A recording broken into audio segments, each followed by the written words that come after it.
आज हम आपको एक ऐसे आलसी लड़के की कहानी सुनाएंगे जिसे प्रभु श्री राम ने साक्षात दर्शन दिए। एक बहुत ही भोला भाला सा आलसी लड़का था। वह कोई काम नहीं करना चाहता था, बस खाना खाता, घूमता और सोता रहता। एक दिन उसे किसी ने बताया कि एक आश्रम है जहां पर कुछ करना नहीं पड़ता और हर दिन 2 समय का खाना और नाश्ता भी मिलता है। तुम वहां जाकर रहो। उस आलसी लड़के ने सोचा कि यह तो बहुत बढ़िया है और वह उस आश्रम में जाने की सोचने लगा। और वह भोला भाला लड़का अपना सारा सांसारिक जीवन छोड़कर उस आश्रम में जाकर रहने लगा। आश्रम में गुरुजी रहते थे। वह कुछ समय रोज सबको प्रवचन देते थे। वह आलसी लड़का सुनता था और बाकी समय आराम करता था और फिर पेट भरकर खाना खाता और सो जाता। ऐसे ही उस लड़के का दिन गुजरता गया। एक दिन उस आश्रम में कुछ भी नहीं बना। नाश्ते के समय नाश्ता नहीं मिला। उसने सोचा नाश्ता नहीं मिला तो भोजन तो मिलेगा ही।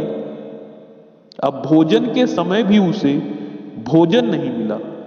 लड़का दौड़ करके गुरुजी के पास गया और उसने पूछा कि गुरुजी, आज भोजन क्यों नहीं बना? गुरुजी ने कहा, बेटा, आज एकादशी है और जितने भी लोग आश्रम में रहते हैं उनका उपवास है और तुम्हारा भी आज उपवास है। आज भोजन नहीं बनेगा। वह लड़का आलसी था और उसे भूख भी बहुत लगती थी। उसने गुरुजी से बोला कि मैं उपवास नहीं रखूंगा, मुझे भूख लगी है, मैं खाना खाऊंगा। गुरुजी ने बोला, ठीक है, जाओ भंडारे में से सामान लेकर आओ और आश्रम में नहीं, बाहर ले जा करके कुछ बना लो। लेकिन याद रखना, भोजन बनाने के बाद सबसे पहला भोग भगवान को लगाना और फिर तुम प्रसाद खाना।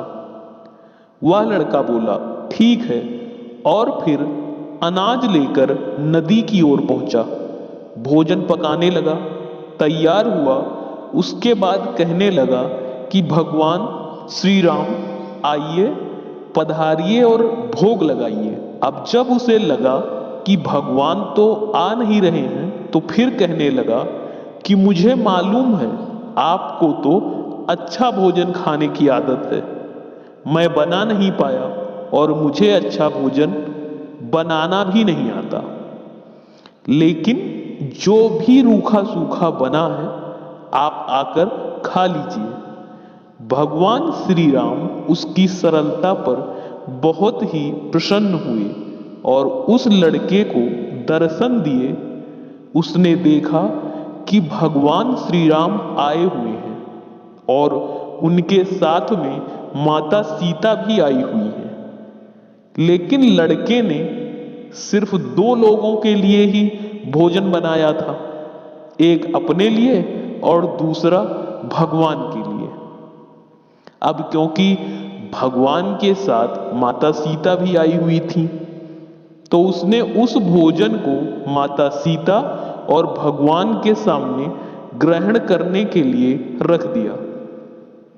भगवान श्री राम और माता सीता ने भोजन किया और उसके बाद जब वह जाने लगे तो यह भोला सा आलसी लड़का बोला कि प्रभु, आप आए, दर्शन दिए, मुझे बहुत अच्छा लगा।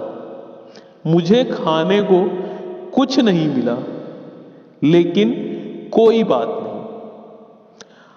लेकिन आपसे एक विनती है कि अगली बार जब आप आएंगे तो कितने लोग आएंगे ये पहले से बता दीजिएगा, ताकि मैं उतने लोगों के लिए भोजन बनाकर रख लूंगा।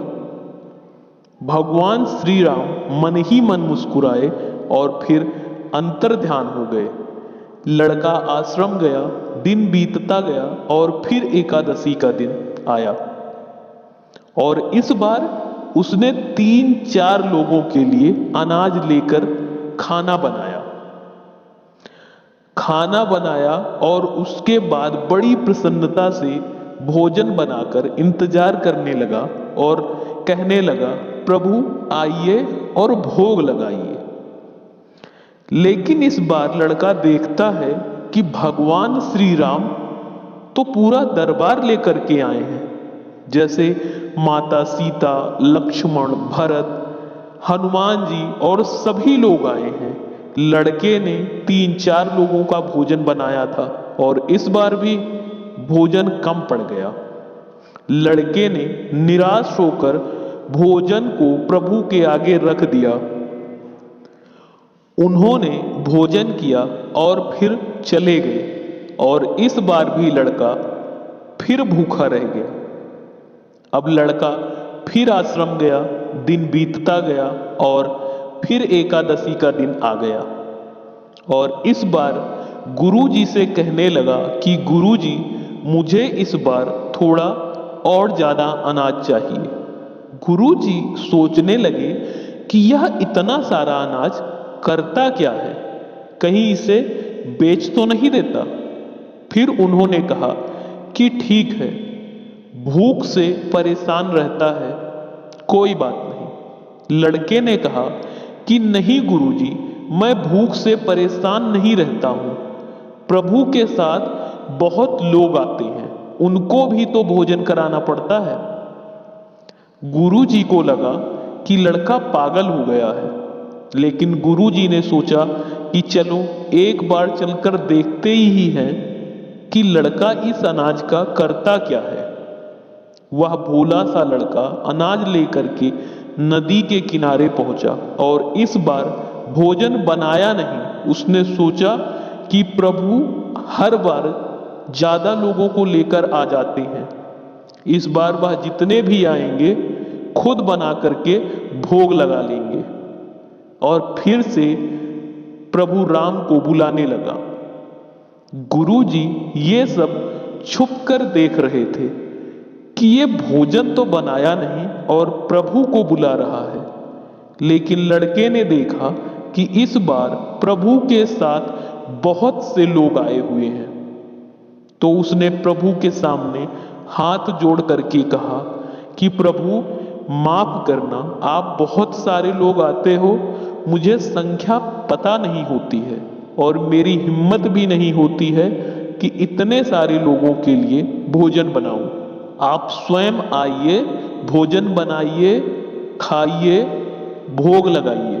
प्रभु मुस्कुराते हैं और अपने साथ आए सभी लोगों के साथ मिलकर के भोजन बनाते हैं। गुरुजी यह सब छुप करके देखते हैं और फिर लड़के के पास आकर कहते हैं कि तुम ये क्या कर रहे हो।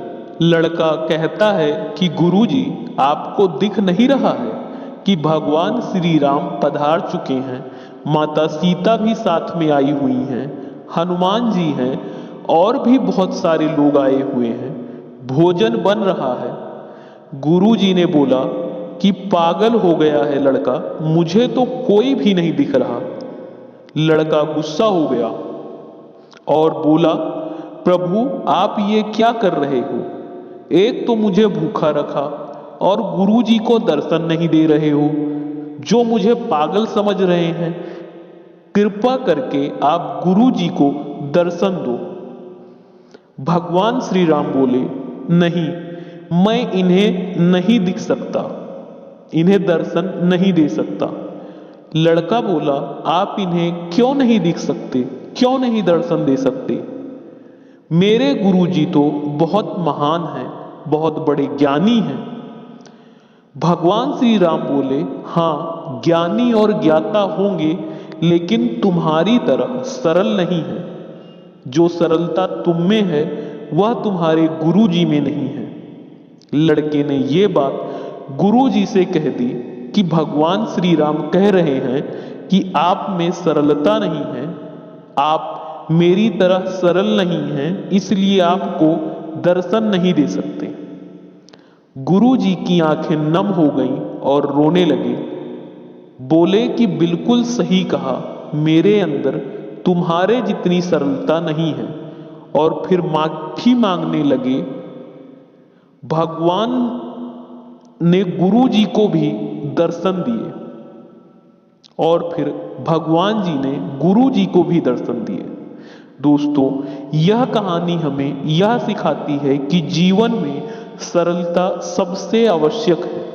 जितने सरल बने रहेंगे उतना जीवन में आगे बढ़ते चले जाएंगे। जब आप सरल होते हैं तो आप खुद ही भी मुस्कुराते हैं और दूसरों को भी मुस्कुराने की वजह देते हैं। दोस्तों, उम्मीद है आपको यह कहानी जरूर पसंद आई होगी। कहानी पसंद आई, चैनल को सब्सक्राइब करें, वीडियो को लाइक और शेयर करें। धन्यवाद।